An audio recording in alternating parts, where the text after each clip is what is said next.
Whoa, there you go. Nice to see you, everybody. I'm back. You're back. We're all back. And it's a Monday. I've been taking Mondays off recently. I've decided not to take this Monday off. This is like one of those things that I can do at any point in time when people like are self-employed. Sometimes they can pull a Monday. Maybe they can pull a Friday here and there. Some people can pull a Monday, Tuesday, Wednesday, Thursday. I can't. So I'll peek a Monday here and there, or I'll grab a Friday here and there. But we're back today. We're doing a full week because we're busy because everything is going on. Like absolutely everything is going on. We have UFOs flying around North America, and the United States and Canada collectively are shooting them out of the sky. We got to talk about that today. That's going to be a lot of fun. We're going to get to Rhianna and the Satanic halftime show. The Super Bowl was yesterday, Kansas City won. That'll be a lot of fun. Satanic halftime shows. Who knew I loved them so much? Not only that, we're also going to dig into a couple of other little issues today, including John Tory no longer being the mayor of Toronto. This is a 3-term mayor. He lost his job the other day. Actually resigned because he was having an affair with someone that was 37 years younger than him in his office. And I'm sure people will want to talk about that. Can I get to know that? Have a little conversation about that. Should we be talking about that? Shouldn't we be talking about that? And of course, Doug Ford, the premier of Toronto, and his garden parties. Apparently quite lucrative for people around him. Anyway, we brought a great group of guests in for you this afternoon. Please welcome back to the show my friend from Blackball the Podcast, Mr. James DeFiore. He's back. James, nice to see you. What's up? How you doing, dude? Good to see you as well. You get your CBC background there. I'm really excited to have you on the program today because we've got some coverage, some political coverage to get to, and I needed to bring in a stringer. And we've got some legal coverage to get into. And, of course, a woman who lives in the city of Toronto. She needs no introduction. She's an advocate and lawyer. Please welcome Caryma Saad, ladies and gentlemen. Kareema's back. Nice to see you. Hi. How are you? Your glasses match your shirt. I just noticed. Thank you. You're got the Hulkamania shirt on. Do you just have, like, I notice when you go out, you've got a couple different looks, right? Caryma will go and do, like a fancy event. You get dressed up to the nines. You look great. But if it's not a fancy event, you're in wrestling gear 24/7. I've noticed. Like it's, do you have like a shirt that says nothing on it, or is it just like Stone Cold, Hulk Hogan, Hulkamania, Sting? I have a lot of novelty shirts. That really is the majority of my wardrobe. Yeah. Yeah. Is it? What is it? Is just you love it, or do you love the novelty shirts? Are you a novelty shirt person, or do you love the WWE? I didn't used to be. I think the pandemic made me this way. To some extent, and then it's just sort of like I put on a shirt and then pants and then it's done, you know. Do you think the wrestler China, the woman wrestler China, had like a daughter who has a shirt that says made in China but on the outside of the shirt? That would be funny if she did. I don't know if she has kids. First thing you had to say in the show today, James? I haven't seen you for like 2 weeks. I thought of wrestling. This is my wrestling contribution. We don't, dude. You can't stay in our lanes. We can't talk wrestling with her. I was just talking t-shirts. Question. There's companies that will send you monthly different wrestling shirts, like a little loot bag of them. I've never subscribed to that, but I've always contemplated it. Oh, like a gift bag, like a gift box, one of those rotating. Sort of gift like boxes? those like crates, right? Like yeah. And you don't know what you're getting. Just one month you might get, exactly. Stone Cold. The next month you might get CM Punk. Is that the deal? That's I mean, you're more likely to get the littler guys because I think that these are runoff shirts. But maybe you get one big name and then I gotta tell you, I am amazed at the staying power of professional wrestling. I am shocked at it, still to this day. And I see you go to the events, and I never mock you, ever. Never mock you. I've never seen you happier, never seen you more alive. Always happens every time. And because you go to dozens of these things a year. This weekend is going to be a good one, let me tell you. What is this weekend? What do you got? Everything. Okay, so I'm seeing The Undertaker do like a performance on Thursday, sort of like I wouldn't call it stand-up, but akin to that. And then on Friday, SmackDown. And then on Saturday, Elimination Chamber. And then on Monday, Raw. And so this is happening in Montreal and Ottawa. And I am jazzed about it. Are you going? You are, aren't you? You're going to Montreal. You're going to Ottawa. You're going to do wrestling all weekend, aren't you? It's going to be a wrestling weekend. So brace yourselves. Mute my account if that's a problem. No, I fucking love it. See. No, because it's the happiest I see you. I watch you dirge your way through 340 days of the year. At least 20 of them I'd like to see you happy. Do clients ever say this to you? I guess you can miss our meeting for wrestling. Like, does that ever happen? Yeah. I would never think to schedule a meeting that would conflict with wrestling. Would you? I have okay. priorities. Let's say a huge client comes up to you. Karyma, I've got a massive deal for you. I need you to represent 400 of us. It's a class action thing. Here's your retainer. But it's the same day as SmackDown, and you got tickets.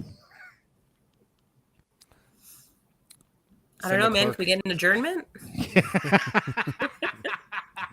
That's how much he fucking loves wrestling. It's unbelievable. Anyway, I'm glad you're here. And taking so no drag time story shows or protests next weekend. It's just you know what? wrestling. It's unfortunate. Well, unfortunate. I don't know. But the Reunite Ontario Worldwide Rally is happening in Toronto this Saturday. Chris Sky is bringing the freedom movement back together. Yeah. I'm gonna miss it. And sorry to say, but like you said, priorities. Yes, I don't. I think you should take a break. I had no idea that they were bringing the band back together. The Idiot Parade is coming to Toronto this weekend. Is that correct? Yes, and this is it's going to be. I mean, it'll be interesting because they've had like a faction war going on at Queen's Park for quite some time. So one faction has now co-opted Chris Sky into sort of organizing his rally at the same time and location that the other group would ordinarily meet. Everyone thinks that it's their worldwide rally. So it's going to be a cluster. So I'm a little bit sad to miss it. Certainly I'll be missed, I'm sure. Yeah. But the world keeps turning. I don't get it. I stopped caring about it a long time ago. And it was funny, too, because did you see the video of Pierre Poilievre's rally in Windsor? Yeah. Just a room full of honkies. Like just a flat-out white privilege party. And I made note of it. And I've been encouraged to hang myself today. I've been encouraged to go fly a fucking kite in no uncertain terms. The communications director, yeah, I know, fly a kite. Can you believe it? I'm like, I don't even have one. I haven't had one since I was 6. That's a very white insult. Go fly a kite. Yeah. People are calling me racist. It's like you're doing the double reverse racism. I'm like, fuck, don't you have a protest to go? Like they've migrated. It's like they've all realized at some point that it's too cold. And they're like, just go online, bros. Just get a Twitter account. 2022, 2023. We're going to do some virtual protests. Those are the ones that I see a lot these days. I don't see a lot of these protests going around anymore. So the fact that these guys are actually getting together again kind of makes me happy because I haven't seen Chris in a long time. And I think there are a few bench warrants out. So you never know what could happen when he comes back to Ontario. Could be exciting. He's back in court on Wednesday. So I will be there for that. Oh. And I'm going to ask him about his mayoral ambitions. Is he running for mayor? Is that his goal? Apparently, his phone is nonstop ringing with people begging him to run for mayor of Toronto.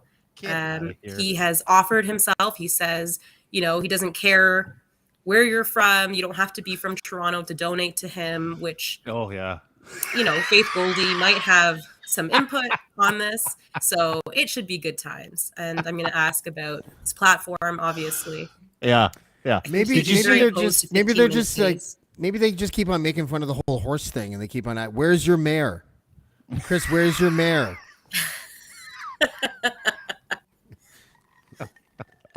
Maybe that's the issue. Oh, no, there's no Y in our mayor. Wrong mayor. Yeah. Well, let's talk about it because John Tory lost his job last week. It was on the weekend it came out. And, fuck, everything is going on. You're talking about wrestling. Everything is happening in Ontario, like everything. We've got the premier of the province getting basically caught having these little pay-for-play parties at his house called Stag and Does, lots of them. He's being sewered by his friendly MSM, and that's not a good sign for a guy who's kettled the province. So we've got that, but it raged all week, and we'll get to it in just a second. But what I found fascinating, and I wanted to drop this on both of you because I want your thoughts, was as this information of Doug Ford having these cash parties with developers, as these stories from Global and The Sun and Crier Media. Mark Borey put one out. Obviously, we're with Crier Media. Mark Borey put one out. It was like as soon as it hit a fever pitch, all of a sudden, we got news that John Tory, the mayor of Toronto, who'd just been reelected in a landslide, was going to step down after having an inappropriate relationship with a staffer, and was pretty honest about it all, to be honest with you. He sat and took all the bullets. Let's get to the video, and then we'll talk about it because it's huge. I mean, this is like fucking, it was the biggest story probably in North America this weekend because biggest city in Canada, one of the biggest mega cities in North America. John Tory, very well known, out of nowhere. And you know, say what you like about governance. I don't live in the city of Toronto. You do, and I know you have issues with him as he has governed Caryma. But and we'll get to the fact that I know the man, and he's a friend of mine. So is his wife Barb. But these are the details, and let's watch the press conference, and then we'll talk about it because it was a fascinating weekend this weekend in the city. I want to update Torontonians on a difficult personal matter. During the pandemic, I developed a relationship with an employee in my office in a way that did not meet the standards to which I hold myself as mayor and as a family man. The relationship ended by mutual consent earlier this year. During the course of our relationship some time ago, the employee decided to pursue employment outside City Hall and secured a job elsewhere. I recognize that permitting this relationship to develop was a serious error in judgment on my part. It came at a time when Barb, my wife of 40-plus years, and I were enduring many lengthy periods apart while I carried out my responsibilities during the pandemic. As a result, I've decided that I will step down as mayor so that I can take the time to reflect on my mistakes and to do the work of rebuilding the trust of my family. While I deeply regret having to step away from a job that I love in a city that I love even more, I believe in my heart it is best to fully commit myself to the work that is required to repair these most important relationships. As well, I think it is important, as I always have, for the office of the mayor not to be in any way tarnished and not to see the city government itself put through a period of prolonged controversy arising out of this error in judgment on my part, especially in light of some of the challenges that we face as a city. I'm deeply sorry, and I apologize unreservedly to the people of Toronto and to all of those hurt by my actions, including my staff, my colleagues on City Council, and the public service for whom I have such respect. Most of all, I apologize to my wife Barb and to my family, who I've let down more than anyone else. I want to thank the people of Toronto for trusting me as mayor. It has been the job of a lifetime, and while I've let them down and my family down in this instance, I've nonetheless been deeply honored by the opportunity to serve the people of this wonderful city, and I believe that I did some good for the city, that I did make a positive difference for the city that I truly love, particularly during the pandemic. I'm usually known for taking as many questions as you want to ask, but on this occasion, I think I'll let my statement speak for itself. Thank you. There you go. That is a demure former. Well, he's kind of currently, isn't he? Still, He's still the mayor because I think he's still planning to oversee the budget on Wednesday, and then tender his resignation after that. Yeah. And I had communicated with some people associated with him, and my impression was that he was going to head down to Florida right after he resigned. So not doing that right now. That is where his wife is. Let's bat it around. Fascinating topic, fascinating weekend. James, what do you make of the resignation of the city's mayor here in the beautiful city of Toronto? And also, what do you make of how we found out about it and how he dealt with it? Because I kind of fucking dug how he took it on the chin. He just sat there and he said, here's the deal, right? Very rare in terms of politicians telling the truth when they get caught red-handed. Like, seriously. Yeah, it actually seemed kind of like an outdated strategy. I mean, look at what's happened since Mayor Rob Ford and Donald Trump and Doug Ford and various Republicans and Democrats. No one resigns anymore when they get caught doing something a lot worse than this. And I found it to be kind of refreshingly decent, but at the same time, maybe unnecessary.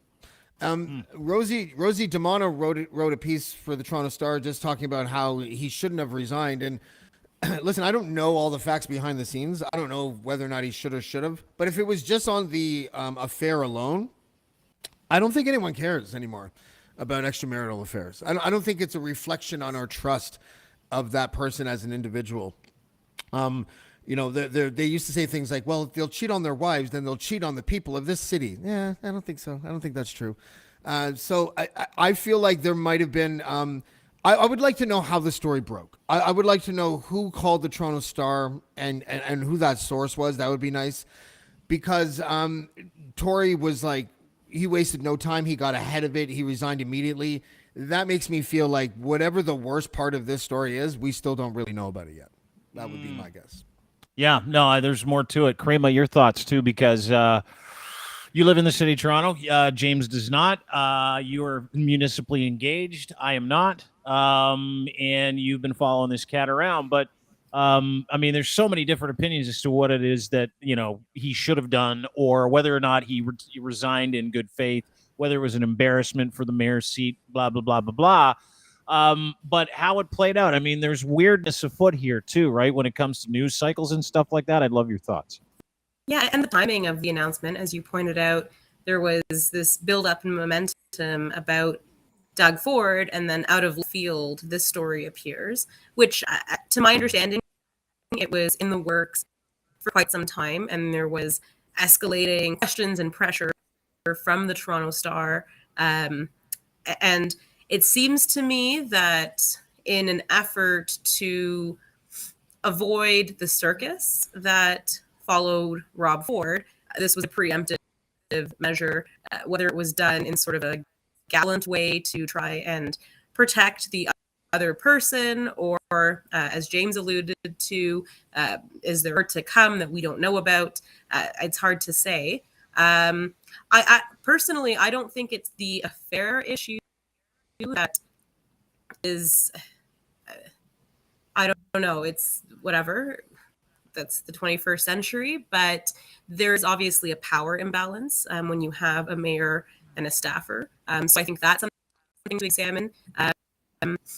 There's, information sort of circulating online about whether taxpayer money was used to facilitate this. I don't have any information on that, but that's another point of potential public interest. But you mean taxpayer money was used to facilitate the relationship between John Tory, who's 68, and his 31-year-old senior advisor? Right. So like hotel rooms, etc. Right. Trips. Yeah. Which, and maybe the hotel rooms maybe they saved money actually by only having one hotel room. I don't know. Yeah. Right. Exactly. Right. Sometimes they charge you per people in the room if you got two beds. Maybe you just need the one bed. And John and what's your face can just bunk up real nice. It's worse than that. It's worse than that. They actually pay for the two rooms, but only use the one, so they still waste it. Right? Oh, that's taxpayer waste. I mean, my biggest, I guess, I have a couple of issues with the Tory legacy as it will be, but the one that's closest to the work I do involves the handling of homeless people. It's been very heavy-handed throughout his reign as mayor. Just recently, council voted not to have 24/7 respites reopened. I think a lack of empathy for people who are on the streets for mental health. I don't know that the city is a better place to live today than it was when I moved here 8 years ago. So that's my thoughts on the situation. Well, and there's something to that, right? Like crime's at an all-time high. You got guys with machine guns in the TTC. We watch, homeless tent cities get busted up by cops with very heavy hands over the past couple of years. And there's something to that. I am not in the city of Toronto, so I don't really have the benefit of the conversations that you have and my eyes on certain things as you have them on. But he was well liked by certain people. He was hated by other people because of his affiliations, but he was a little bit different than everybody else in that conservative machine. And I'll be totally honest too. I know him well, and he's a good friend of mine. And I sent him a note on the weekend. I haven't heard back from him, and I highly doubt I will. But if we want to circle back to the idea that James kind of brought up just for a second, do we give him points for being upfront, right? Like, a lot of people today, when they get caught in these situations, Stormy Daniels, Donald Trump, a million stories around Donald Trump. You could just kind of laugh about that one. But we're not in that place where people are really accountable for the mistakes that they make, right? They tend to run from them. They tend to not highlight them or give details. He just sat in that press conference. He parsed words by saying the relationship ended earlier this year, but it was only fucking February, right? We're only 6 weeks into the year. and she went and got a job somewhere else on her own volition. I would challenge that if someone had a challenge flag that you could put up where you say, hey, hang on, let's just dig into that little piece of information for a second. Because there are so many moving parts to this. There's the old boys club. There's the affair part. There's, governing the city and his past record. I saw lots of people celebrating the fact that John was leaving because they didn't like the job that he was doing in the city of Toronto as well. But I watch people go after the woman that he had the affair with too. I watch people putting her name and face all over the internet too. I watch, like, literally. And I thought to myself, fuck, like, because I find that kind of journalism cheap and shitty. Like, I find, it would have been really easy for me to write a piece and go, look at this amoral asshole. I can't believe he did this to Barb. And I know Barb. Barb's a very strong woman. She's a very, very smart woman. She's her own woman. She never changed her last name when they got married. She's a construction magnate. She's very successful on her own. And then you consider the fact that we're not involved in their relationship, right? Like, we don't know the inner workings of the past 40 odd years of what they've been through the past several years.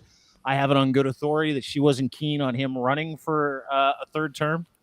And they have been living apart for some time, spending large amounts apart sometimes. She is sick of the political shit. He wanted to continue the grind. And this kind of the grind, right? And this kind of, and I hate to say it because it feels like I'm siding with, oh yeah, fucking anybody can cheat on anybody. No, of course it's a terrible thing. But these are consenting adults. Everybody in this conversation that we're having about their lives, they're all consenting adults that made those decisions in that moment, right? And on top of it, what we can do also is we can sit here and go, well, that's an abuse of power for John Tory. Might have been. Maybe the young lady who had the affair with John saw some power there for herself as well. I mean, we don't know any of these things, right? Mm-hmm. But I can tell you is that the response from people that hated him, and I'd love to find out what you think, but the response to people that truly hated the guy seemed pretty muted because of how he handled it. Like, it seemed like it was, fuck that guy. Okay, well, who's the next mayor?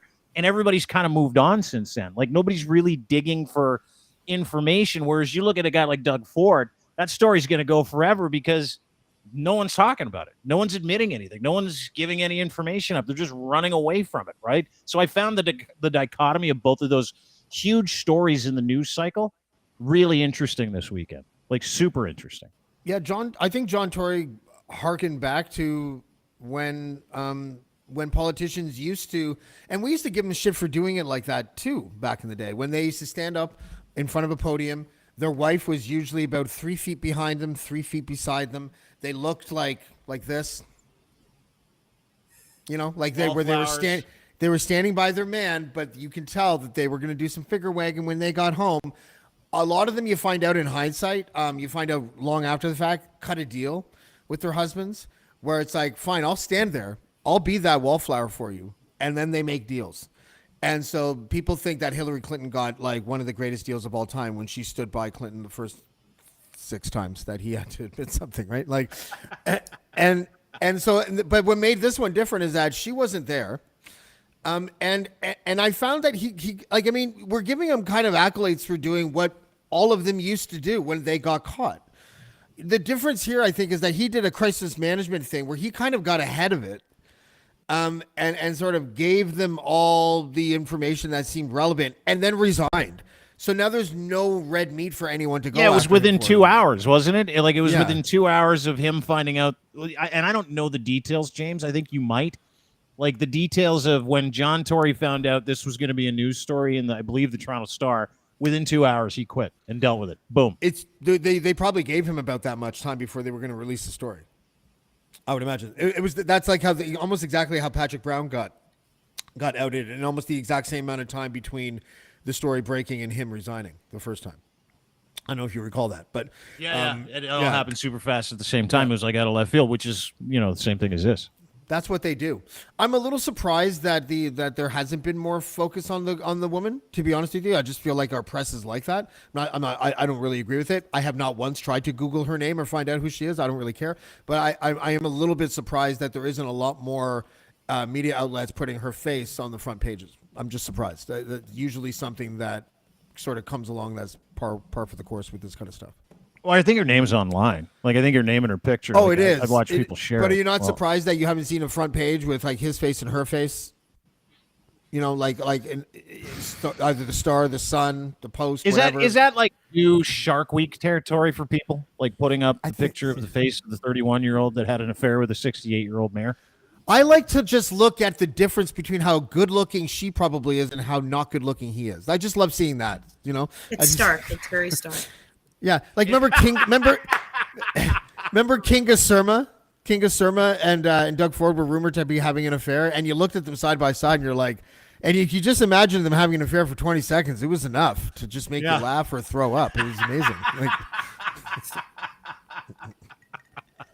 Yeah, I mean, people were throwing around pictures of John when he was in full pandemic mode with his hair all over the place, looked like a crazy scientist. And he's like, this is right about in the middle of that relationship. Look at how good he's looking. And then they would put a picture of this young lady, who I'm not going to talk about. And you're like, oh, okay, so who won, who lost here? Like, that was the thing in my head. I was like, and Caryma, I don't want to, because abuse of power is obviously a big thing. He had a lot of power as mayor of Toronto. How do you weigh that in your head? How do you weigh the relationship between, okay, because we all do this, right? We internalize it when we see this stuff happen. And I'm like, well, she probably saw a lot of power. He probably saw someone that was 40 years younger than his wife. No, right? you make a good point that, it's a skewed power dynamic, but it's not necessarily one-sided. And I think part of the controversy that will emerge is the job that she took afterwards, and, how closely connected or not it is to Rogers or Maple Leaf Sports Entertainment, and the workings that were happening between that position and city council. So,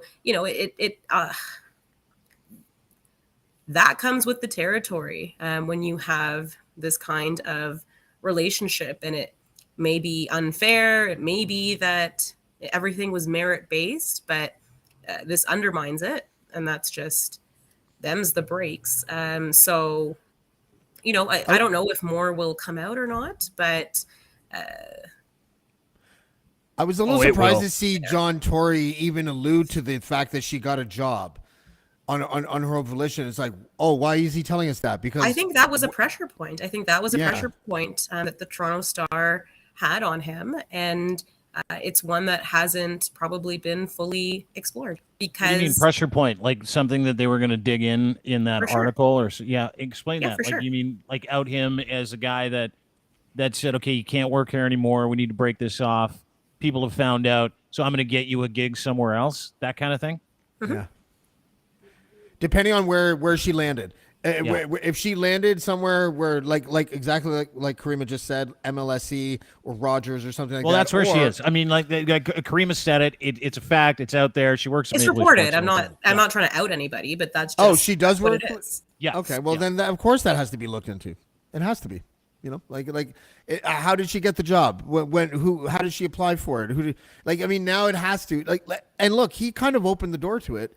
I know that they were probably digging anyways, but the fact that he made a point to say that means that he was then preempting yet another scandal inside the scandal, right? So the first scandal he's preempting is the affair. He's getting ahead of it. He said he did it. He does the resignation. Okay, that's put to bed. Now what? Well, there's a little Russian doll inside that Russian doll, and it's in the form of a job that she got. So we have to get ahead of that scandal as well. That seems a little bit suspicious.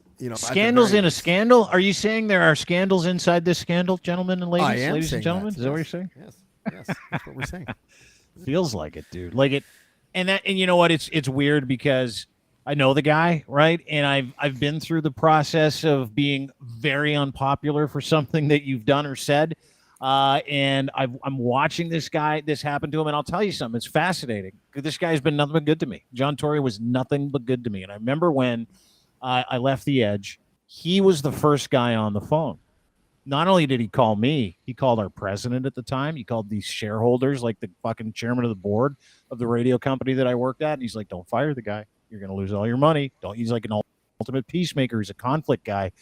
And he was the very first guy on my team, and he had never, ever, ever let me down.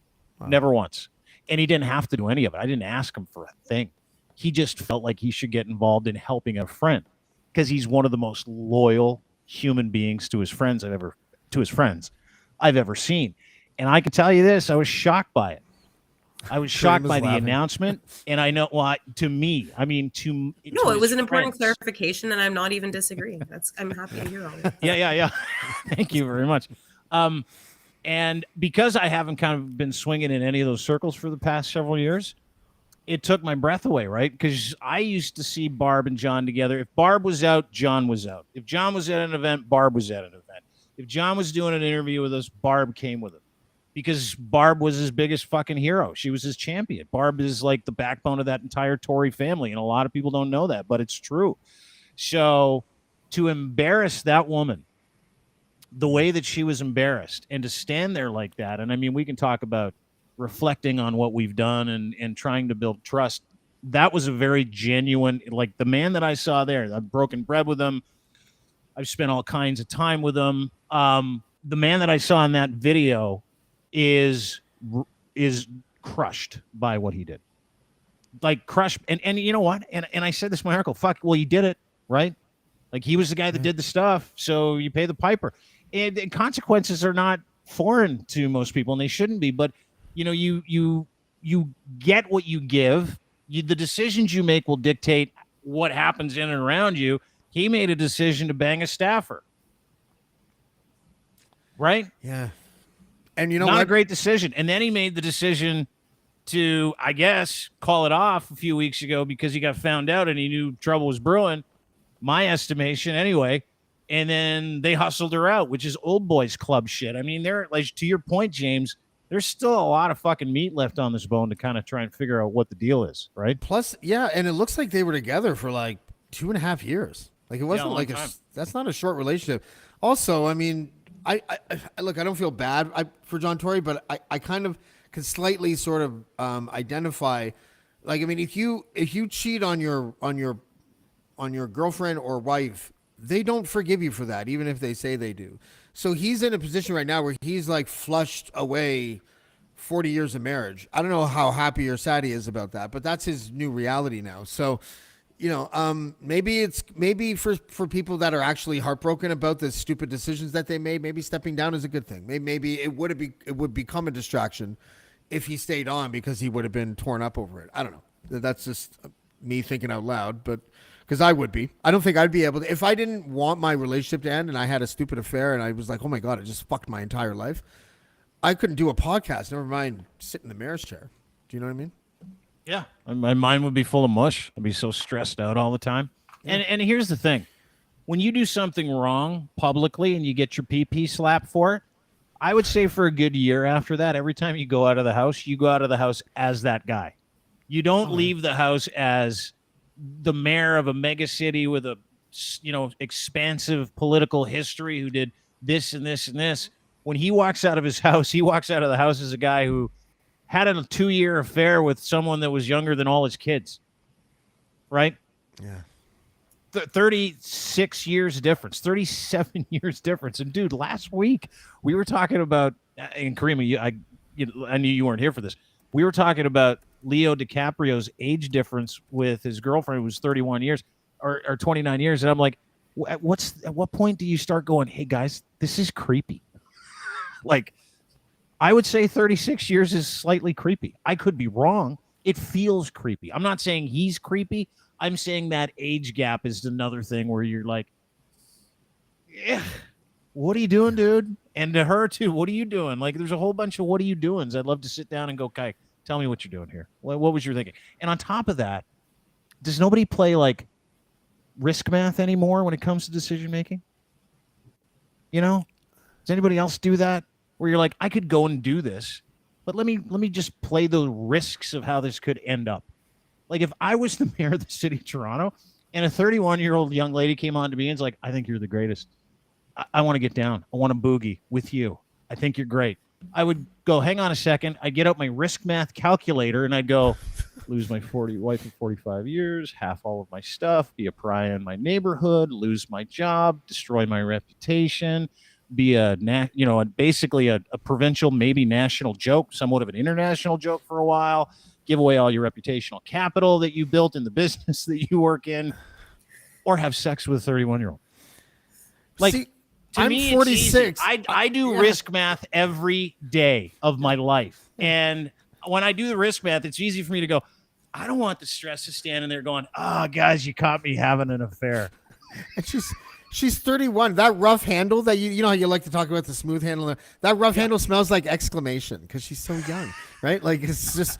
I'm just saying, and if I'm the mayor and it's like my 31-year-old staffer, if I have a 50-year-old staffer, I'm more in danger of having an affair with the 50-year-old than the 31-year-old. First of all.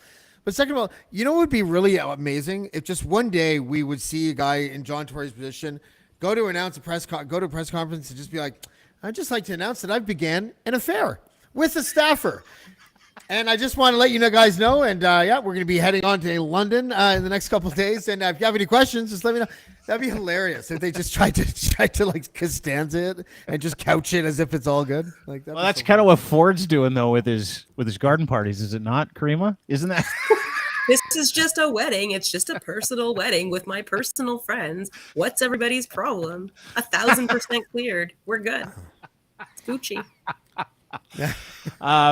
That blew my mind this week. Yeah, and let's get into it because we had two huge scandals. One of them is Ford related, and the other one is John Tory related. We've dealt with John. I mean, I'm sure we'll talk about John. I'm sure other stuff will come up in terms of what he did and what shook the city of Toronto and by and large the country this weekend. But let's get into this, Caryma, because Mark Borey did an incredible article for us this weekend. We had a video of this garden party. I am going to play it for you later in the show. Doug Ford's backyard stag and doe with a few developer friends looked lovely and totally problematic. Mark's article was bang on. Now, real short strokes, Caryma, there is a narrative afoot that Doug Ford has been putting on events. I cannot confirm this. This is not proven in a court of law. What else am I supposed to say to keep me out of legal jeopardy before I get into this? Caryma, do you know any allegedly specific? Alleged? Is that a good word? Yeah, sure. She's like, well, fuck, I don't care, dude. she's wrestling Caryma right now, not legal Caryma. Yeah. So there were videos circulating. You can go and watch it at crier.co. Videos circulating of garden parties. Doug Ford, backyard, stag and doe engagement parties. There are more than one video of this thing, several videos of this. We were sent one this weekend. We gave it to Mark Borey, who is a tremendous lawyer out of Ottawa. We're like, hey, if anybody's going to do it, it should be you. And he's like, I'm on it. He wrote an incredible piece about trust, about the fact that it not only looked bad, it is incredibly problematic. For Doug Ford to have had several of the developers that magically got these greenbelt plots of land, which nobody was allowed to build on for 100 years until he opened it up, which everybody's pissed off about. 413 developers, the highway to nowhere that everybody's pissed off about that nobody wants. Magically, some of them were at this stag and doe, which was $1,000 a person. So then people do more digging and they're like, wait a second, look at all the same developers at Doug's other daughter's wedding. Like there are several different examples of these people that magically got greenbelt land, which was impossible to find, impossible to get, totally protected, at these events that are heavily cash events. Now, after this whole thing kind of percolated, Doug Ford was like, whatever, I'm friends with developers, suck it, which I kind of respected. And then Ivana Yelich, his whatever she is, press secretary, was like, you guys are idiots. You know what you're talking about. There's nothing to see here. But there's lots to see here because there's lots of videos and lots of pictures of them at these parties that are full cash parties where people give cash to the people who are being honored, whether it's engagement, whether it's stag or doe, with envelopes of money given to these people, impossible to track, impossible to talk about. Caryma, where are we at? What do you think about this? How are we supposed to, as taxpayers and people that live in the city of Toronto, how are we supposed to be okay with this, and what do you think is happening? I think the first thing to address is how tacky it is for rich people to have a stag and doe.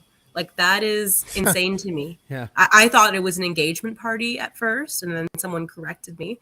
And I've never attended a stag and doe, but my understanding is that it's sort of a fundraising endeavor to have the wedding that you hope for, honeymoon, etc., which call me crazy, but the Ford family does not need. So that in and of itself is a red flag, I think, and just embarrassing. But the way that this has played out and the fact that the integrity commissioner on information provided by Doug Ford supposedly cleared this, I think is very suspect. The timing of the announcement, which to my understanding of opening up the Greenbelt, that happened after this event, also problematic. And just overall, it's very greasy. I think that that's probably the adjective I would ascribe to all of this. Very greasy. We don't use greasy enough in everyday language. Thank you for using that word. It is greasy. It's Greasy. full grease, right? Yeah. And it gets even greasier when you talk to people in the community that these developers run around in, which, we're fortunate enough to obviously get a hold of that video. So, the people offer us information. And some of the information that these guys offered us this weekend was fascinating, like absolutely fascinating, is that in that culture of construction development, the Vaughn culture, if you will, there are these organizations that literally go around and put on cash events for people in that community. Poker parties, right? The old poker parties, mini casinos, theme nights, stag and does, engagement parties. And the guy who used to put them on, Doug Ford, recently made an executive at CN for no reason whatsoever. And I was fucking dying laughing when I was talking to this person this week, and I'm like, you got to be kidding me. And then they send me all the Google it. It says young York region man that's now in charge of CN, and I mean, he's got no work experience. He's got nothing, zero. Like, if people want to look into it, please do. It's hilarious. It's an absolutely amazing story.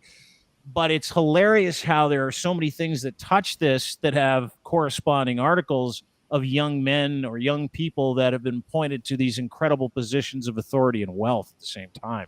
So it's, I mean, sometimes people that actually have experience, like Alakan Velshi, remember him? Yeah. He worked for what, 1 day or something at, I can't remember if it was the Lottery Corporation or wherever it was. There for 1 day, immediately was let go with a $380,000 handshake just to show up to work for 1 day. He was the guy that was actually instrumental in ousting Patrick Brown, which was what made Doug Ford become premier in the first place. By the way, he's been doing this for years up there. There have been events and pictures and videos of events in that exact courtyard. Because I believe, is that his mom's house or is that his Muskoka one? Don't know. Okay. It looks to me like his mom's house because I've been in that backyard and that porch is very familiar. Yeah, that's the porch. That's the that, and then the one that has like the chairs with the like the gray charcoal kind of background of the house, or whatever. Those two ones. And it's funny because when the Patrick Brown stuff was happening, I was getting emails of pictures of people at his mom's house. That's the one right there. In the grotto, they called it. And someone sent me a picture of it saying, this is where all the deals happen. This is where and this was back in 2018. So, I mean, it's not really hard to imagine a hypothetical where large scale sort of like events at a house like this or Ford Fest or whatever, anything that like produces lots of cash, could potentially be used for something like that. But I think, Caryma, you nailed it. I mean, stag and does are for families that can't afford weddings. That's what they're for. They're for families that are like, I can't afford to spend 40 grand on a wedding, so I'll have a stag and doe to help me raise some money for this wedding. And it's never like daddy's friends that show up. It's, like it's your friends, and daddy's there hoping more people come so daddy doesn't have to pay a lot of money because he doesn't want to rent out, the Pickering golf course or whatever the fuck, right? Like, he doesn't want to do it. And so, I mean, it's one of those situations with the Ford. It's always like this with the Fords. You don't see a smoking gun, but there's a lot of smoke. There's a lot of smoke there. Like what are you doing? I don't know. I mean, it's fascinating because when you look at the video, like, let's just look at the video real quick. You see everybody, and the guy opening up the champagne here at the end. This guy, that guy right there, that's Ron Taverner, right? If you want to talk about coincidences, Ron Taverner, Caryma's shaking her head, is on champagne duty for everybody. Who's Ron Taverner? Great question. He's the Ford family fixer, has been for 35 years. And this was the gentleman that Doug Ford really, really tried to make the OPP commissioner several years ago. Do you remember that? Oh, yeah. And the world laughed at him. Like, Ontario laughed at him, and they're like, you're kidding, right? Like, this guy, this dude, your fixer, your family's fixer, you want to put him in charge of the OPP? I died laughing when I saw that. And listen, are there developers in that video?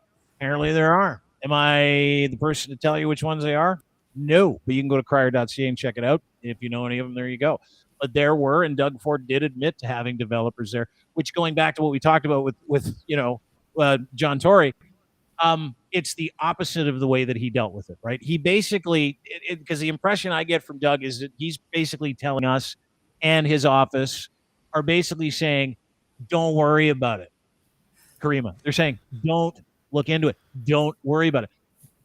Now, correct me if I'm wrong. That's when everybody looks into it, right? Yeah, well, that's the Streisand effect, right? Where you try to suppress something and you draw more attention to it. Not exactly, because that's specific to internet images, I guess. But what upsets me is when his daughter got married last year, I was like, do I post about this? And I was like, no, because that's not really nice to do. This, it's not like a Krista Ford situation where she's opining on matters of public interest. Just leave it. And turns out I was right to be suspicious. Yeah. Kicking myself. See, that's what happens when you try to take the story a classroom year with ago. the Fords, right? Yeah. Way to go. Way to go. You could have broke this a year ago. Now we're sitting here, and you could have been a big star. And now you're just Caryma with a Hulkamania shirt on. I was talking with this dude that we share information from, and he's like, because I don't know if you've seen, the Globe and Mail took a strip off him today. The Star went after him today. Like, mainstream media sources that are traditionally pretty favorable to the cat, or they at least won't report on most of the bad shit that he does, are like, we need to look into this. It stinks. Like, the Globe and Mail basically said it's pay for play. That's what it looked like to them. All right. And we haven't even said that. Like, we wouldn't come out and say it. And the Globe and Mail has resources to be able to do the due diligence, to be able to lawyer the shit out of that thing and say, this is what we found.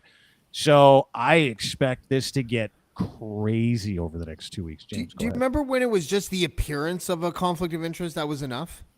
Mm-hmm. Right? Mm-hmm. The developers that stood to gain the most from buying the land on the Greenbelt goes to his daughter's stag and doe and pays thousands of dollars as a gift out of the goodness of their heart, and it has nothing to do with the contracts that they were awarded, and they were the only ones that were allowed to be awarded these. Like, really? Like, we're all fucking that stupid, Like, wow, guys, what a coincidence! I can't believe you're here. Like, well, and here's the other thing: if you know anything about politics, which we all seemingly do, like, we're some of us are behind, James more than others, behind the scenes. Collusion and lying are strategies. That's right. Like, just a different font. And not just for conservatives, for politicians and politics in general. Gaslighting, lying, and obfuscation are legitimate strategies. Like, it's not like the real world where it was for John Tory when he got caught. He's like, fuck, you caught me, right? Not some people. They're like, I don't know what you're talking about. And they will say, I don't know what you're talking about until the end of the earth, until you go, wait a second, is this you with developers in your backyard, the same people that got Greenbelt plots at $1,000 a head function? And how do we track that they only gave your daughter $1,000? And if there were 600 people there at $1,000, are you telling me that your daughter had a $600,000 head start because of your developer friends that magically got Greenbelt land that nobody knew about? Is that correct? Like, think about that for a second. It's personal. Don't be rude, Dean, asking questions. It's his daughter's wedding. Holy. Yes, but that's how he reacted, wasn't it? I wonder if he was like, it's my fucking daughter's wedding. Leave me alone. I wonder if Krista cried when Daddy took away the sack of money. Do you know? I don't know if he did. I am dying to know more, though. Like I'm peaked. I don't know about you guys.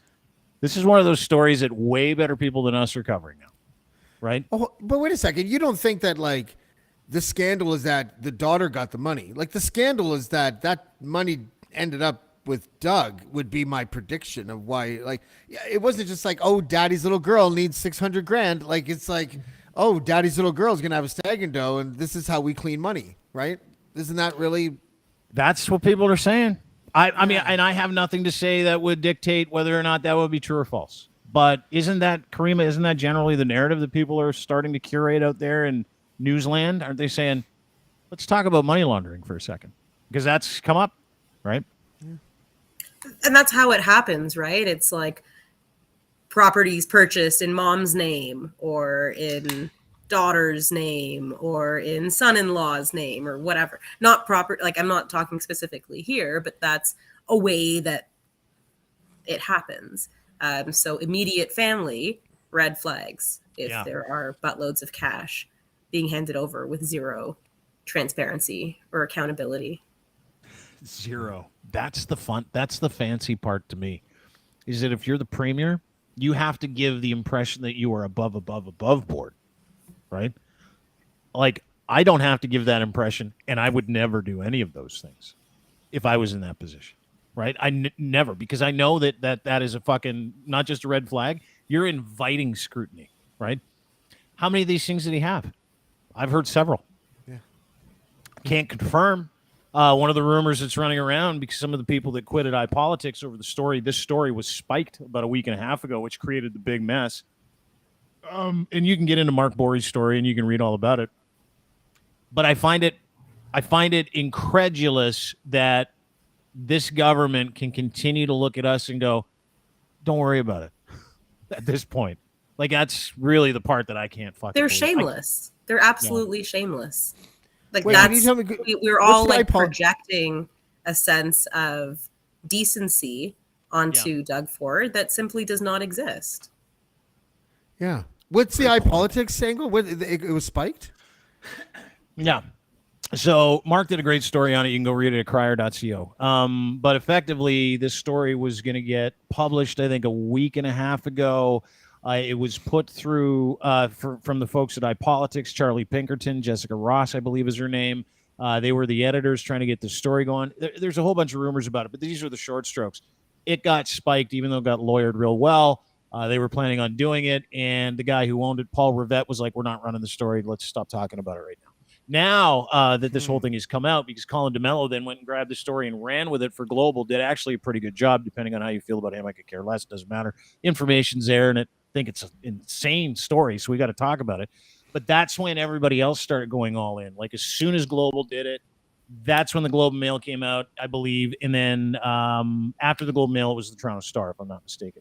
But either way, I mean, you know, those are pretty friendly organizations. Yeah, that's interesting because iPolitics, it feels like, because they receive, like, I think it's like $250,000 a year from the Trudeau Media Fund, and there was a lot more kind of like people were taking a closer look at their stories when they first started getting money from that fund and seeing like a tilt towards Trudeau. But then what they started seeing is like, hey, be careful going after Trudeau's enemies or people that or conservatives, because we don't want to seem like we're doing carrying the Trudeau kind of like strategy water for anybody. So that's just interesting that they would decide to spike it. I'm surprised and not at the same time. Like it's so weird now that we have to look over every shoulder now when we're publishing stories. Well, the media fund over here, and I have an ally with this politician here. Oh, I wrote a good story about that politician last week, and now and everyone's second guessing themselves, trying to figure out if people are gonna call them biased or not, when they should just be reporting, objective reality, right? I wonder what the fallout's going to be. It's a great point. I wonder what the fallout's going to be for media outlets in this city. Right? I don't know. Because it's no secret that several are incredibly friendly to Doug. Like the Toronto Sun hasn't said a word about this whole scandal. It's one of the biggest scandals in Canada, not a word. National Post, not a word. Both owned by Chatham Asset Management, company out of the U.S., big conservative hedge fund. So I don't expect to hear anything from them because they're bought and paid for, but whatever. James? Yeah, I don't know. I think that right now it's all a big mystery to me because I know that the Star does kind of seem like left wing to me, and then they do hit forward with kid gloves. The owners are very conservative, but the editors are not. So I don't know what there's probably a lot of infighting right now at the Star. There was last year. Tons. Yeah, so I don't know what's going to happen with that paper. I mean, I think they probably the conventional wisdom is that they're going to start inching towards the center and away from the left a little bit because the Bitoffs own them now. So I don't know what to make of that. The entire media landscape is all fucked up. Like, let's not get ourselves. Yeah, it's not like before, right? It's not like you can get real information and go, okay, that's real information, and nobody trusts the media. And that's the problem. They've kind of fucking done it themselves over the past like 10, 15 years, right? And like they all seem to be on the same page with UFOs. Well, that which is an interesting. How about that phenomenon? Are we being invaded? Do you guys think we're being invaded? We've shot down 2. Well, let's get the map out. Let's have a look. UFO City over the past like week. Here are the UFOs that have been shot down over North America over the past, I would say 3 days. Yeah, 3 days. No, week. First one was shot down just South Carolina right here. You can see it February the 4th. February the 10th, they shot down an unidentified cigar-shaped aircraft in Alaska. And then on the 11th, they shot one down in the Yukon. And same day, they shot one down just in Montana. And then yesterday around 3 o'clock in the afternoon, they shot another UFO down. NORAD troops, F-22, under the advisement of Biden and Trudeau. Shot another one down yesterday over Lake Huron, and I've actually got video of it, which is kind of weird. But I'll show it to you because it's fascinating. This is the Yukon version of it. This is the Yukon UFO. Let's watch this together. It is a little odd. You can't really see a UFO, but it's fucked up sky stuff. So let's watch it. Hey, that's not normal. No, what is that? What are those little things? What? Hey, it's firing up again. Bro, what is that?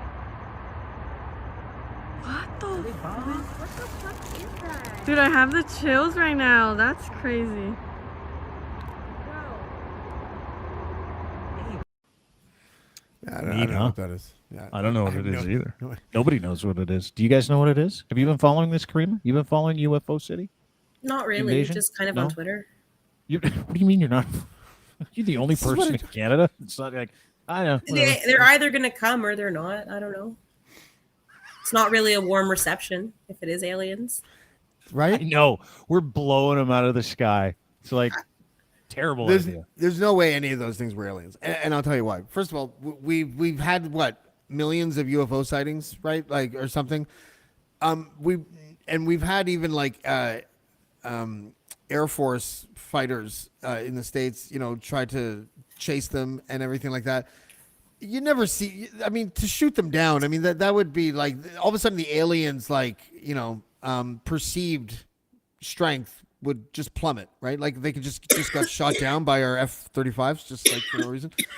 But really, like, I feel like there's a wag the dog situation happening here. I'm not really into conspiracies. I'm a skeptic, but I'm not into conspiracies.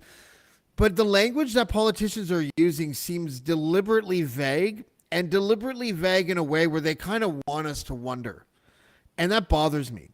I wish they would just come out and say something like, just to get it out of the way, we don't think it was a manned vehicle. Okay, it could have been a foreign drone. We're not sure. So we don't want your mind to get away from you. We're not saying that it's like fucking alien invaders, guys. Okay, like say something. Give us an idea of the size of the craft. Give us an idea of like what's going on at the recovery point. And Trudeau especially kind of seemed a little bit like, and under my command with NORAD, we shot the object down, and we think that and it's just like, no, just fucking say something, because right now you're making me feel like your vagueness is trying to get me to wonder, and I don't like that because I think it's cheap a little bit, and so that made me think that it wasn't anything. The more I saw that kind of language, I saw it with Biden, I saw it with our defense secretary, I saw it with the NORAD guy. They're all sort of like Trying to leave something out there to keep you wondering. You mean? I think so. I think they all kind of go. I think this is, if gun to my head, this is what I think. Yeah, it was clearly some drone. We don't really know the origin of the drone yet, but let's just keep it ambiguous so that people don't know shit. No, okay, let's just do that. And I think that's what's happening. I think they're keeping it ambiguous so we don't know shit.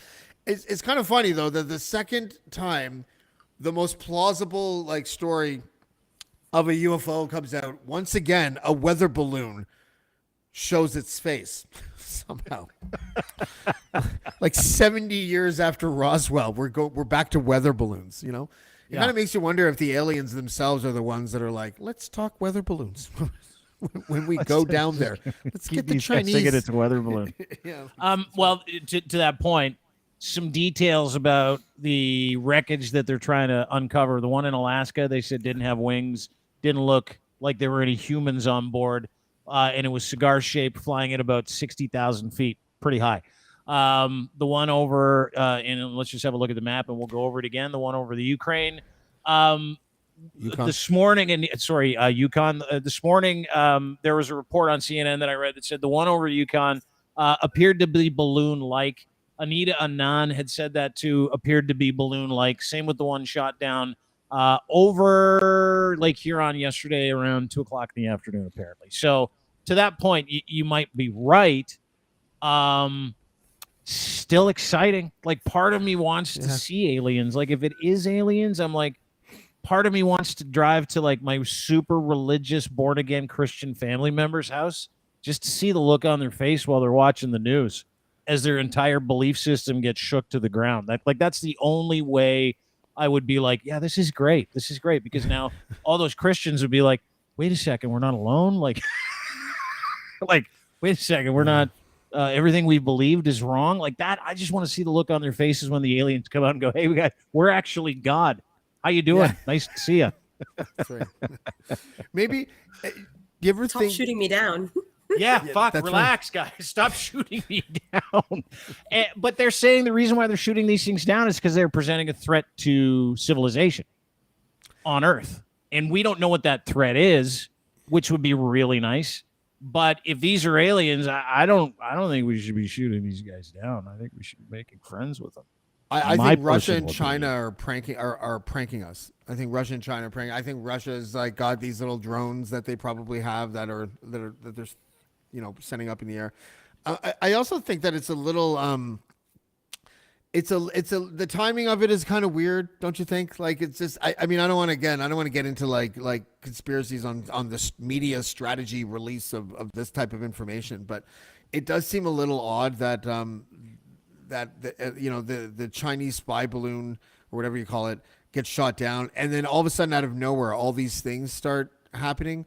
It feels prankish to me in nature. It does, and as much as it would be fun to have aliens, I don't think the world's in any type of shape right now to deal with the fact that aliens might be real. Although it would be kind of neat if like aliens figured out time travel. And you know how like it was always this thing in the suburbs to get the best seat for the fireworks, right?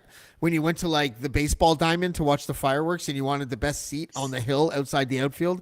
Yeah. It feels like maybe these are like, maybe the aliens that we're seeing now are like tourists from the future coming to see the apocalypse that happens on Earth because we fuck it all up with nuclear weapons or something like that.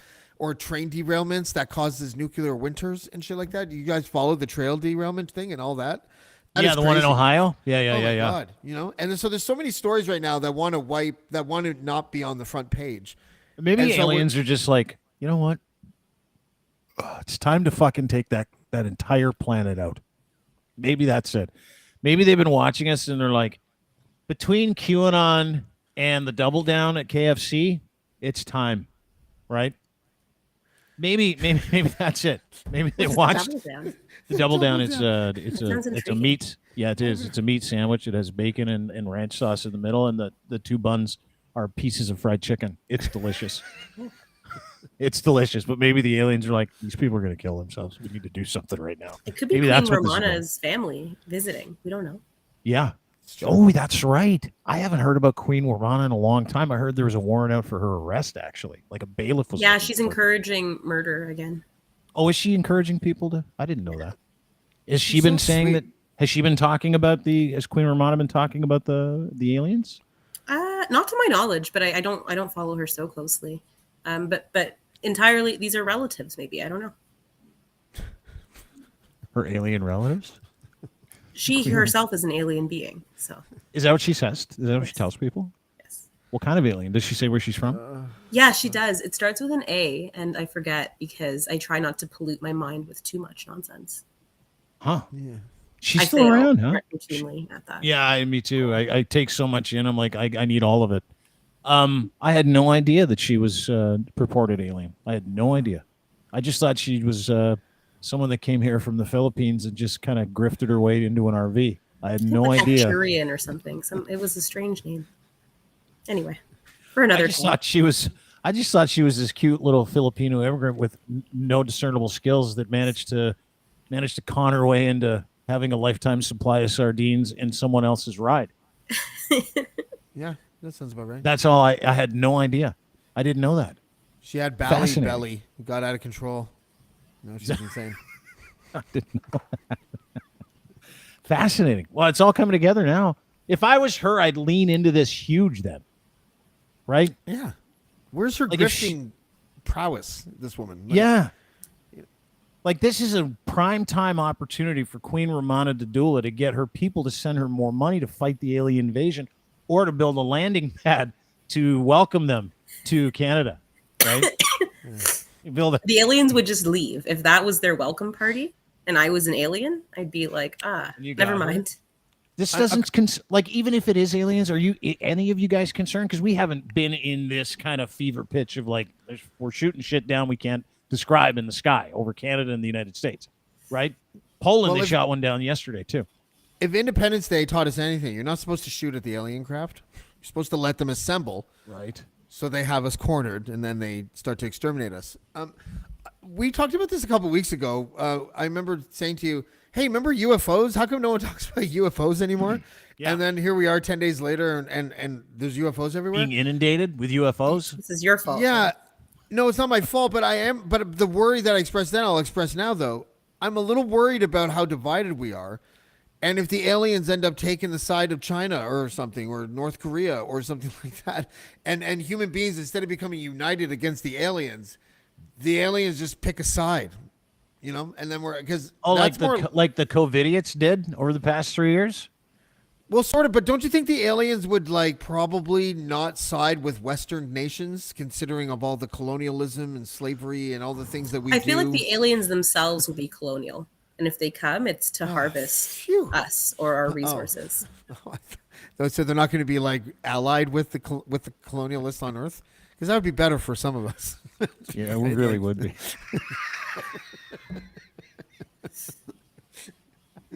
Hey, You're a it'd be gray that one day supremacist where now. everybody's like, the whites again, huh?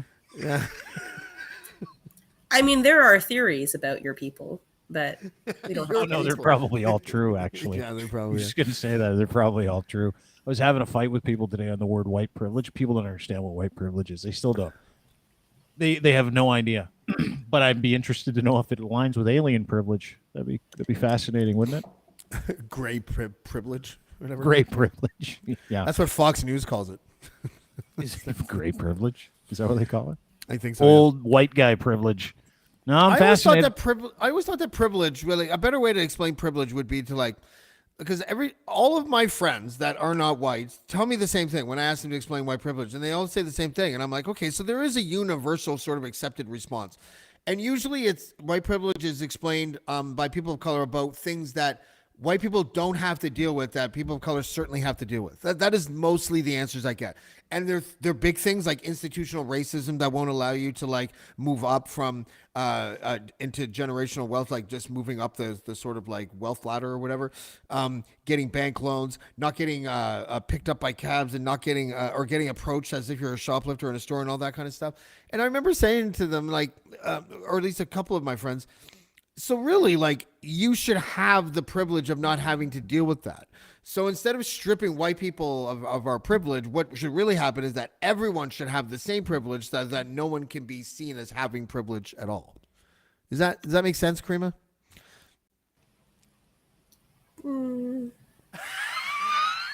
But Well, Karyma? like, I mean, yeah, I hear what you're saying. Do Karyma? you? Because I don't. There's a lot of privilege in there. I had no idea what he said. I'm trying to say that, like, really the idea is that we don't want to strip anybody of privilege. What we want to do is bestow the same privilege onto everybody Give it away. That's what you're saying. so that nobody has it. Okay, And so we're all let the me. same. Talking about equalizing things, which Correct. yeah, Yeah. yeah. Like Yeah. equality of opportunity. Is that what you're talking It depends on the Correct, yeah. specific, like, yes, everyone should have, it's not really a privilege, but everyone should be able to walk into a store and not be trailed as if you're going to steal something. Like, I would agree with that. Yeah. There's probably How do you other describe it? aspects of privilege. How do you that we describe don't- white privilege? Because you and I have had several conversations about this. How would you describe it? I would say, like, all other things being held equal, right? So intelligence, wealth, class, looks, what, like, all other things being held equal, you're playing on an easier level of the video game. Okay. So let me play this video. This is in Windsor. This is at Pierre Poilievre, conservative leader of Canada, conservative leader of Conservative Party of Canada leader, whatever you fucking conservative leader in Windsor. Hard working town, auto worker mentality. These people get it done and then they party in their garage all weekend long. That's the deal. So very white community. About 65% of Windsorites are white. The rest is other. These are again working class individuals. This is Pierre Poilievre. I want you to pan the crowd real quick. He just finished talking about how Justin Trudeau is going to make sure you have digital ID and he's going to take away your firearms and he's going to ruin your life. So let's watch this together. I love it. Standing O, panning the room. Notice anything about that room? We'll put it in, we'll make it a little quieter. Caryma's laughing already. Caryma, do you notice anything about this room? Windsor? It's a bit monochromatic. Monochromatic. Can you explain that word? One color? Well, One of the tone? 65% of the population, I'm not really seeing a 35% reflection of non-white people in that particular image. No, you don't see it? You I don't see mean, the it? camera moves kind of fast, but no. I guess I saw one guy. I think I saw one person that wasn't of white skin color, but doesn't matter. So I pointed out, I'm like, hey, listen, the reason why this on Twitter, the reason why there's so many people here is this guy rage baits. And he's told everybody in that room that Justin Trudeau is going to take away their privilege. He's going to make you unfree. And he's the only guy standing between you and that freedom, whatever that freedom is, it's nondescript. Nobody knows what it is. But for some reason, a certain demographic in this country is super attracted to that messaging, right? Now, keep in mind, the Conservative Party of Canada is also highly religious. They embrace evangelical Christianity, the colonial religion. And it speaks to these people. Now, after I put that video out, everybody, including Pierre Poilievre's communications director, I believe her name is Sarah Fisher, shit posted me, calling me a racist. People told me to go hang myself. It was a great day. Here's some rope. What was the other way? All of it. And then, just blatant racism from people who absolutely disagreed with me, including a young lady named Linda who said she was incredibly proud of her race, which always makes me laugh because you had no part in it to be proud of. It's not like a fucking accomplishment. This is one of the tweets I got from a Poilievre fan, Caryma. Black, brown, red supremacy is okay, though, as long as it's not white. I am proud of my white race, Linda says. I've done more for any other races than any other, including our many discoveries in the white community that have benefited the whole world. I hope you don't need insulin or antibiotics.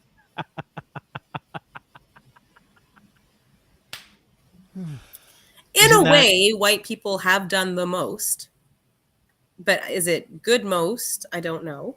And I think also, there's just a lack of history and understanding, which comes out of our education system, which itself is, a manifestation of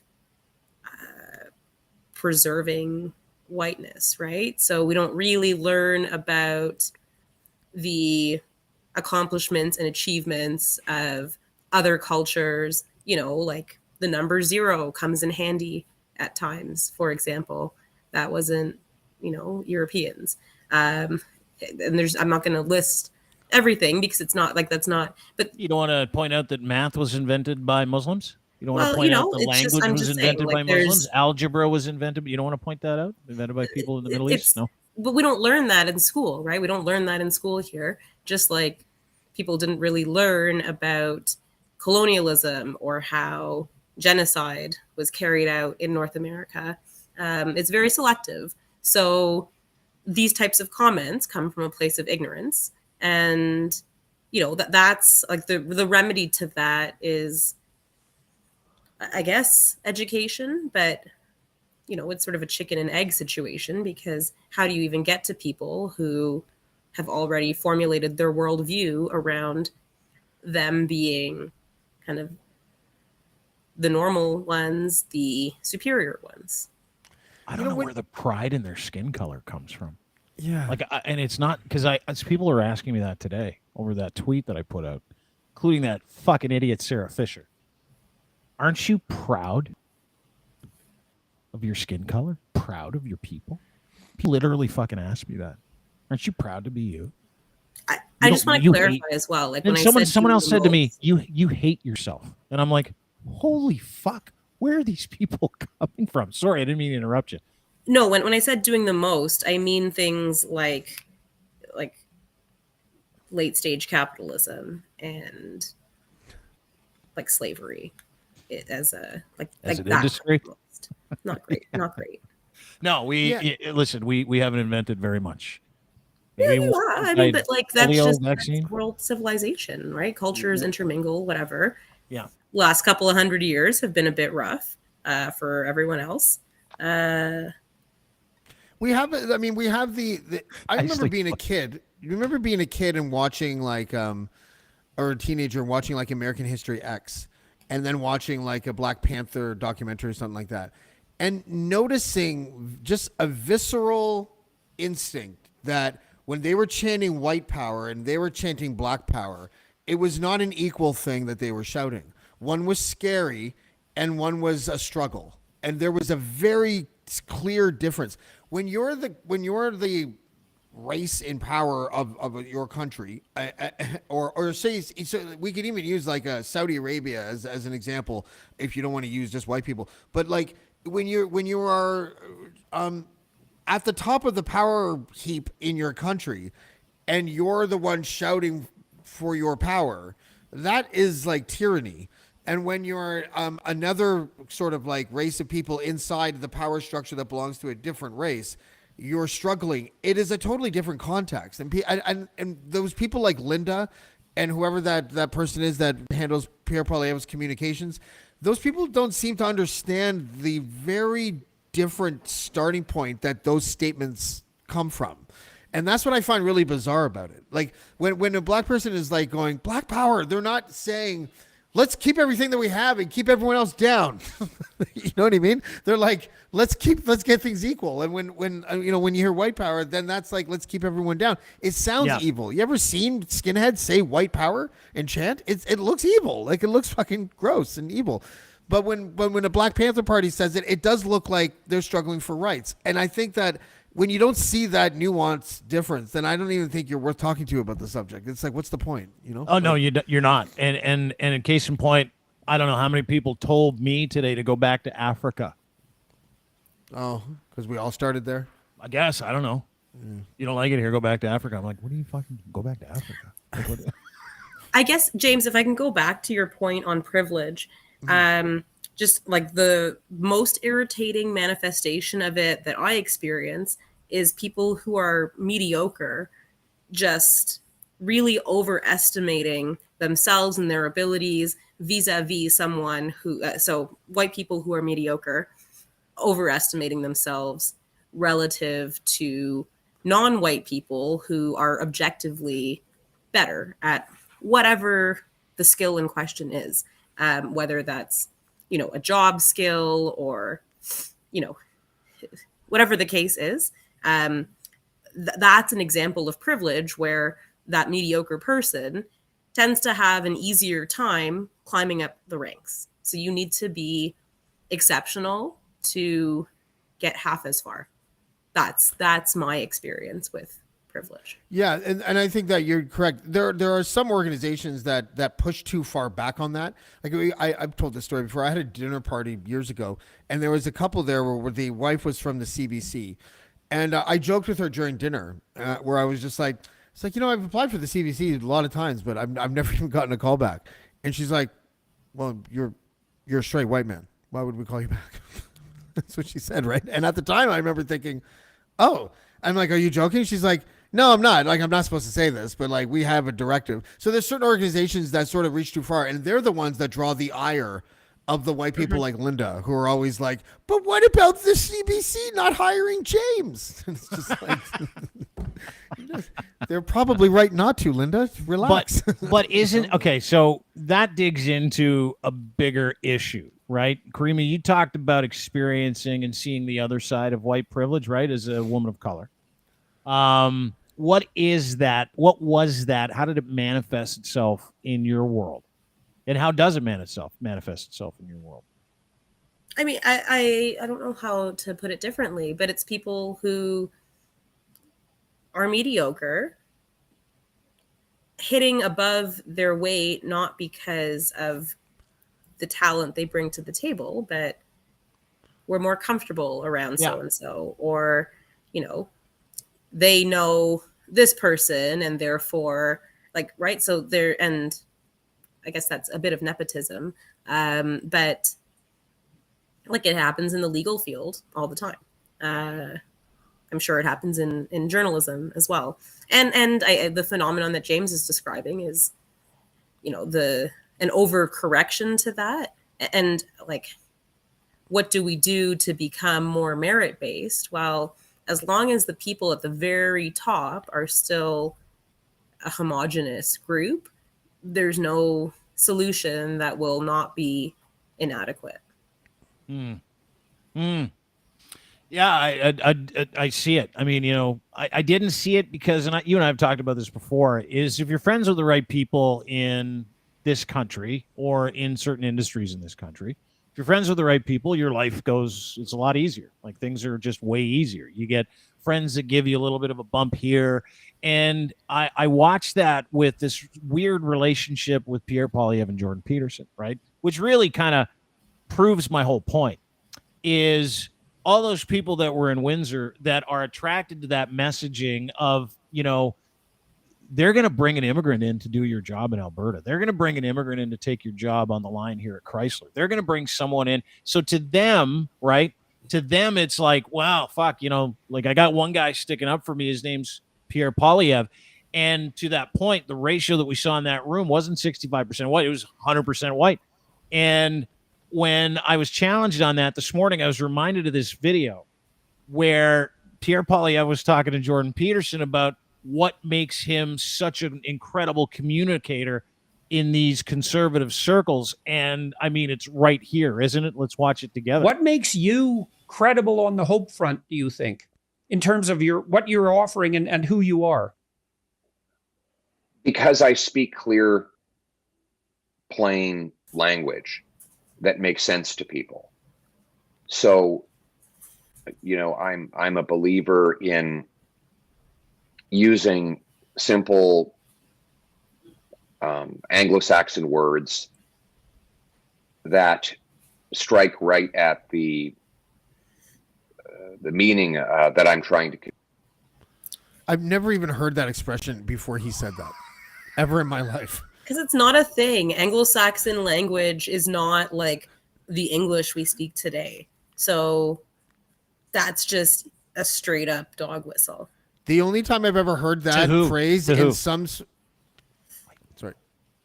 Who is it dog whistling to? Who's it dog whistling to? Yeah, to the ones who, are concerned about the great replacement, like to white people who are worried about the invasion of other cultures and want to hearken back to, the good old days of glory.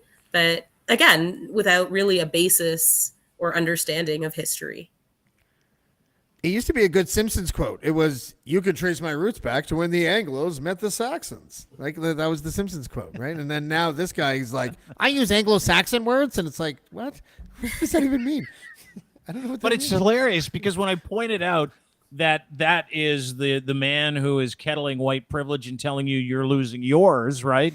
And they're like, "You're a fucking idiot. You're a racist." I'm like, "Well, what about this video where he's like, I speak in their language to get to my messaging, to know what I'm talking about." Like, let's watch it again. This is a guy who apparently doesn't dog whistle to white people at all, and I'm racist for even suggesting it, according to his press secretary. What makes you credible on the hope front, do you think, in terms of what you're offering and who you are? Because I speak clear, plain language that makes sense to people. So, I'm a believer in using simple Anglo-Saxon words that strike right at the meaning that I'm trying to convey. What makes you credible? Is that like the opposite of ebonics? Is that what he's trying to say? I don't know. I don't understand. I don't know. Because he never said the word dope. Is that what he's trying to say? I don't know. I have no idea. All I know is that he basically proved my whole point in like 33 seconds. Yeah. 6 months ago. Yeah. So whatever. It's so easy being me. Like, I think people think that, like, I don't know if you saw the action on Twitter today. It was all time. It was awesome. It was really cool.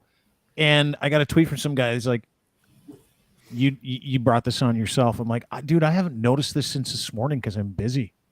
Like, I don't care.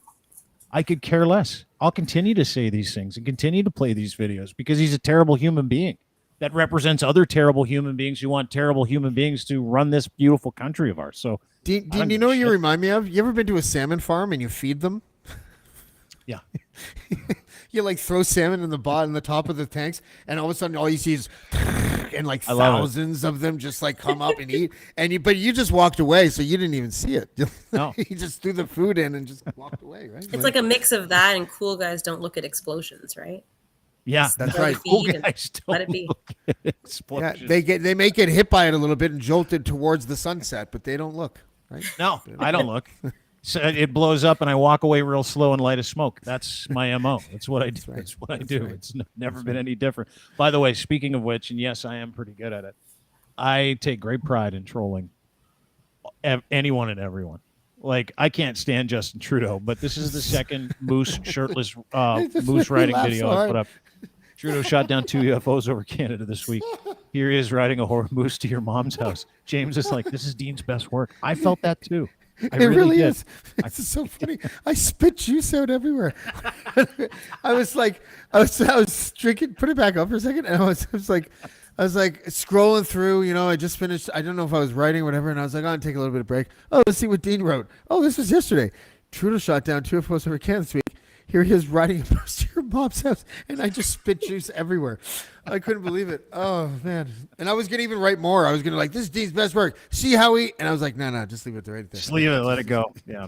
Yeah. It's so good. It's my favorite, and it's so easy to do. All you have to do is point out what they're doing, and they're like, that's not what we're doing. And then you have to say, Trudeau looks great shirtless, and everybody fucking loses it. Like, everybody loses it. That's right. I don't know what it is about him that people hate so much, but fuck, I love using him because I don't like him either. I like using him to upset them, right? Now the key is going to be using Pierre to upset the other people. But I bag on Pierre so much that I don't think I can. I think it's just a foregone conclusion that I'm just going to continue to use Justin Trudeau to make people angry. Yeah. I don't see why not. It's a lot of fun. Why stop doing what works so well? Right? That's the whole thing. Anyway, Caryma, I hope you enjoy your weekend in Montreal and Ottawa this weekend. Thank you. Yeah. I'm looking forward to it. I'll keep everyone posted. Yeah. I know you will. I'm looking forward to that. It's one of those, when I know you're going to a wrestling thing, and I mean this from the bottom of my heart, I'm happy and I look forward to the posts that come from you because you're like a little firefly in there. You're like happy, dancing, jumping up and down, high-fiving people you don't know. touching your favorite WWE superstar. So I hope you enjoy it this weekend. Thank you. All right, we'll talk to you soon. Bye. Bye, Karyma Karyma. Saad, ladies and gentlemen, at Karyma Rules on Twitter is where you can find her. It's getting dark in her room there too. Yeah, mine too. Yeah. Getting dark in your room? Yeah, I got to set up for. I have a podcast at 8:00 with Rocco Achampong. No idea who that is. He's a Toronto lawyer. He's an interesting cat. He's a black dude. He was convicted of a bank robbery when he was like 17 or 18, and then he became a lawyer. He also ran for mayor in 2010, and yeah, Rocco. He's a good guy. He's tinkering with the idea of running for mayor of Toronto now that John Tory has resigned. So we're gonna talk to him, and then I got Sherry DeNovo on Wednesday. Oh, she's awesome. Yeah, we're going to talk about the same stuff because I just contacted her and I'm like, listen, with all this Greenbelt Tory stuff happening, are you down for a podcast on Wednesday? She's like, fabulous. So I'm like, okay, cool. Let's do it. She is fabulous too, isn't Yeah, she? she is. Yeah, she's going to be great. She's Who always do you think's going to run? There's a rumor that Doug Ford might run. He might step down from the premier's office and run for the mayor of Toronto. You're hearing that That too? would really, he would be really a team player if he did that because then they'd have Toronto, they'd have Ontario, you know, with that new superpower that that the province has given the mayor. Well, speaking of conspiracy theories, right? Like that was one that started to kind of fly around the second that John Tory was like, I was banging my assistant. I quit. Is that Doug Ford did those strong mayor powers so that he could slide into the chair. And then there was another conspiracy theory. It's like Doug Ford leaked the information to the Star, but the Star was on that story for months and months and months. Yeah, I mean, But I don't find know. the connection between Doug and maybe sliding into the mayor's chair, I find that interesting too. Yeah, would he win too? Like that? That's because all of his most controversial decisions really impacted Toronto. Remember, he wanted the cutting the council in half, you know, and you know, and just like the Greenbelt stuff. Like a lot of Torontonians don't like that. So I don't know. It's going to be just really interesting to see which former leadership candidate runs for mayor. And I think that that's going to be kind of the thing that sort of explains it all. Like, will Christine Elliott try to be mayor of Toronto? You know, will Carolyn Mulroney attempt to be mayor of Toronto? Like, I don't know the answers to these questions. I don't even know, you know, who's qualified and what the like, do you have to have property in Toronto or like pay rent in Toronto? I don't remember those rules. Even though I ran, I just don't remember. Or do you just have to pay the $200? I don't know, but it'll be interesting to see who runs because they're going right now. That is the $1 million question. What Ford ally is going to be a top contender for the mayor's seat, and will it? Imagine they put their fucking nephew in. Michael, Oh God. he just bought 4 houses for $1 million each. Oh, good for him. Maybe he can have a stag and do it all 4 of them. Oh, maybe he's just independently wealthy on that. You know, what was he on before he became a city council or an MP? I think Meth. he was like a school board. No, Oh, it's like school board. donuts. Trans fat of some sort. Yes. Pork rinds. Yeah. I don't know how you become independently wealthy owner of several properties when you just finished serving on the Toronto District School Board at 16 grand a year. But I don't know. Well, that's Randy's kid, right? I don't know. I mean, they all look the same. No idea. All the Fords look the same, like beach balls with blonde hair. That's right. So it's hard for me pinky to tell. rings. They're bringing Yeah, back big pinky fan rings. of pinky rings. Yeah. That's very mafioso, isn't it? Well, that's why I was going to say maybe he should change his name to Doug D. Ford, so they give a little bit of Italian. You know, meth donuts. That's what Jen says they're eating now. Meth donuts. meth donuts. Can you put meth in a donut? Probably. You can just sprinkle it on the top, at least. I've never seen meth. Is it powdered form? Meth comes in powder. It looks like, you ever seen Breaking Bad? Yeah. Yeah, you've seen meth. Looks like shatter. That's right. It looks Okay, like crystals. Oh, okay. So that's it. I've never seen it in why it's called person, though. I've crystal only meth. seen it on TV. And it's like, you know, fuck, everything on TV is fake. I've only seen it at the edge of the straw, and then it just goes away. Then I don't know where it went.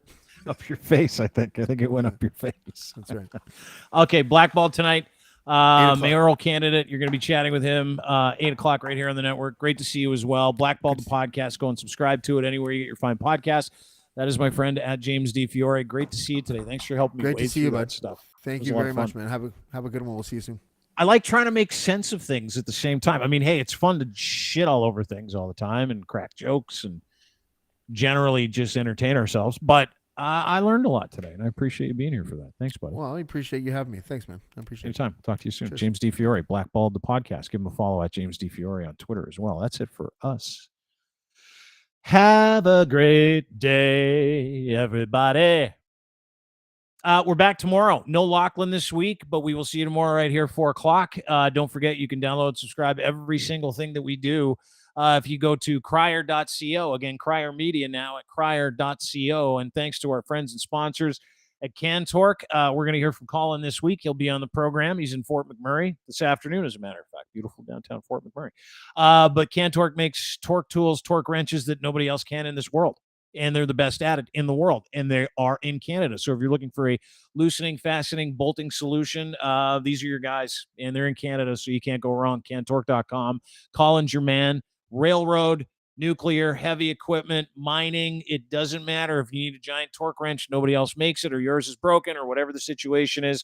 They make the best in the world. Canada's leading industrial tool experts, offering you the very best in sales, service, rentals, calibration, maintenance, custom fabrication. No matter the scale of that bolting project, they have your solution at cantork.com. And if you're in trouble, how about my friends at Kevlaw Defense Lawyers? They're in Southern Ontario, and they help everybody. Doesn't matter who we are. Everybody does some stuff, right? Everybody's in trouble at some point. And if it gets to that legal catalyst where you're like, I need someone to help me figure this out, this is your best guy. His name is Rob Kivlikin. You can email him at robert@kivlaw.ca. Kevlaw Defense Lawyers, St. Catharines, that's where they are, but they serve all of Southern Ontario. You want to get your life back. You need honest answers. You want to make sure you have the best people that walk you through your legal situation and you don't go broke doing it. These are my friends, and they can be your friends too. My buddy Ross just hired him, as a matter of fact. Yes, that's right. So all you have to do is go to robert@kivlaw.ca, tell him what your deal is. He'll call you back. Consultation is totally free. And he's going to help you through your stuff. Everybody needs a great lawyer, and the best ones in Southern Ontario, Kevlaw Defense Lawyers, robert@kivlaw.ca. And everybody needs great underwear. We partnered with Gitch a while ago, and we're proud to say that we're in our 3rd year of our partnership with Ed's Fine Imports, and his Gitch, GITCH3 is your promo code. Order it online. He'll send you a free pair anytime that you want. All you got to do is dump in that promo code GITCH3 when you check out, and you'll be the owner of a brand new free pair of underwear. Order 3 or more. Not only that, he's got clothing for men and boys, footwear, accessories. He's got some ladies stuff there too. Lots of different brands, wedding packages. Get yourself a gift card. You can do a consultation if you're looking to dress a little bit better. They do all that stuff too. Absolutely everything. It's like bespoke with some of the greatest brands. Johnson & Murphy shoes, John Varvatos clothing. He's got 34 Heritage jeans. Go get his Gitch. You can order everything online. Massive online store too. So try them out today. Anyway, have a great day, everybody. Really appreciate you being here. We will see you tomorrow. Do not forget to subscribe to our YouTube channel. If you're not watching this on YouTube, you can do that. Dean Blundell Show on YouTube or Crier Media. Our YouTube channel is up. I think we got 20,000 followers. We would love for you to join us as well at criermedia.com or crier.co. Either way, thankful that you're here. Do everything that we do by going to crier.co, and you can check us out there. Follow us on all our socials, including Twitch, Dean Blundell Show on Twitch, Dean Blundell TV on Twitch, and you can also get us anywhere you can find podcasts. That's it for us. Have a great day. I'm tired. It's a lot of talking when you don't talk all weekend.